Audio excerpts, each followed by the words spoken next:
فرمایا جب یہ فریضہ کوئی شخص چھوڑ دیتا ہے نا کہ نیکی کی تلقین نہیں کرتا اور برائی سے جب کوئی شخص نہیں روکتا اور مخلوق کے ڈر کی وجہ سے، لوگ کیا کہیں گے، کیونکہ روشن خیال بننا چاہتا نا، وسیع الظرف،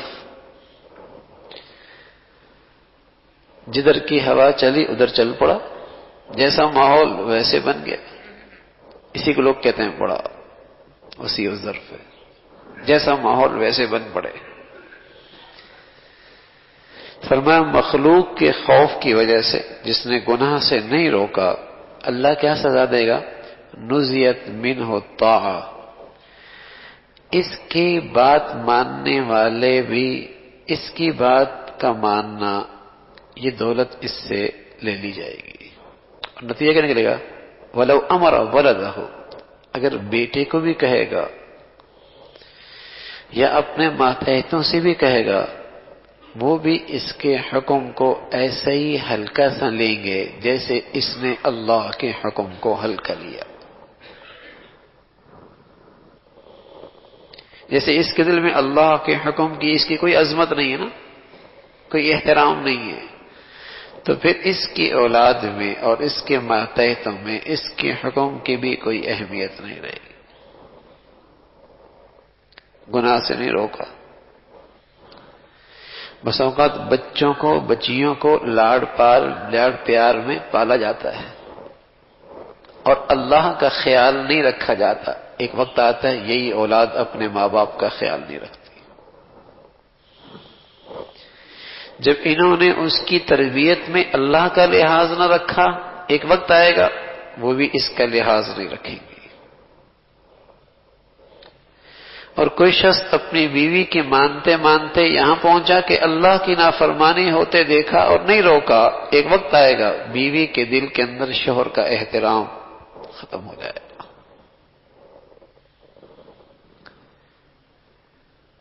شوہر کو نافرمانی میں دیکھا اور اس کا دل نہیں دکھتا، اس کے لیے کوئی تدبیر نہیں کرتی، ایک وقت آئے گا شوہر کا دل بیوی کے احترام سے خالی ہو جائے گا۔ جیسا گناہ ویسی سزا، جیسا گناہ ویسی سزا، کہ انہوں نے اللہ کی نافرمانی دیکھی اور اس نے روکا ہی نہیں ہے، روک سکتا تھا، تو اللہ یہ سزا دیتا ہے۔ پھر بس اوقات کہتے ہیں سنتے نہیں تو کیسے سنیں، آج تک ہم نے بھی تو نہیں سنی اللہ کی،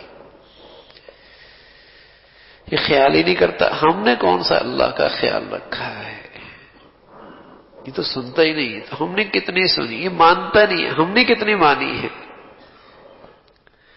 تو اس نہ سننے کی سزا، اس نہ ماننے کی سزا بس اوقات اپنے ماتحتوں میں نظر آتی ہے، اپنے اولاد میں نظر آتی ہے،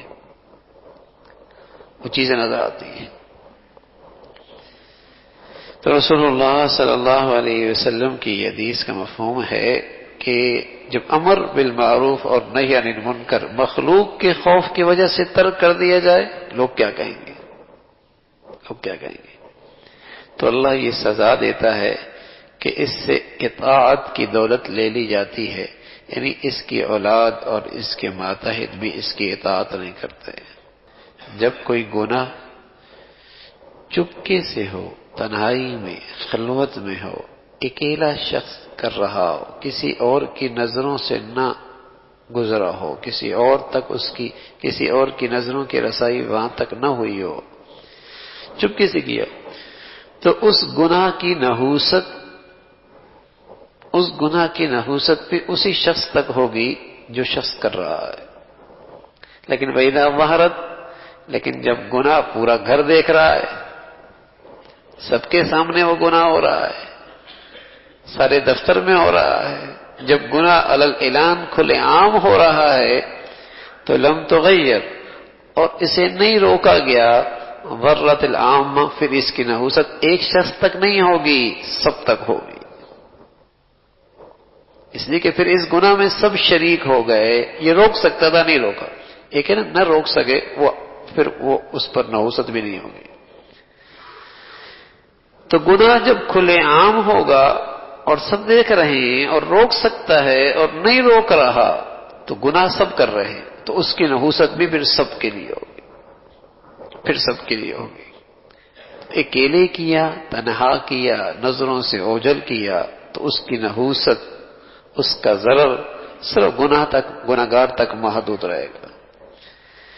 لیکن جب گناہ عام ہو رہا ہے، اعلان ہے، سب کی آنکھوں کے سامنے ہے اور روک سکتے ہیں، نہیں روک رہے، پرواہ ہی نہیں ہے، کوئی بات نہیں، بیٹا ہے نا دیکھتی رہے، بیٹی ہے نا دیکھتے رہے، بیٹا ہے نا دیکھتے رہے. اعلان جب گناہ ہو رہا ہے تو فرمایا ضرت العامہ، پھر اس کی نحوست اور اس کا ضرر بھی عام ہوگا. فرمایا رسول اللہ صلی اللہ علیہ وسلم نے کہ سیظہر شرار امتی علی خیارہا، ایک وقت آئے گا شریر لوگ اس امت کے نیک لوگوں پر غالب ہوں گے. ایک وقت آئے گا شریر لوگ، بدکار، نافرمان، اللہ کے نیک بندوں پر غالب ہوں گے. حتی یستخفی المؤمن فیہم، ان میں مومن یوں چھپے گا کما یستخفی المنافق فینا اليوم، جیسے آج ہمارے درمیان منافق چھپتا پھرتا ہے.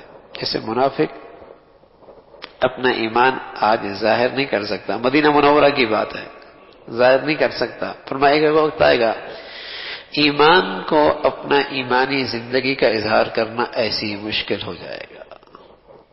ایسے فاسق فاجر غالب ہو جائیں گے، ایسے فاسق فاجر غالب ہو جائیں گے.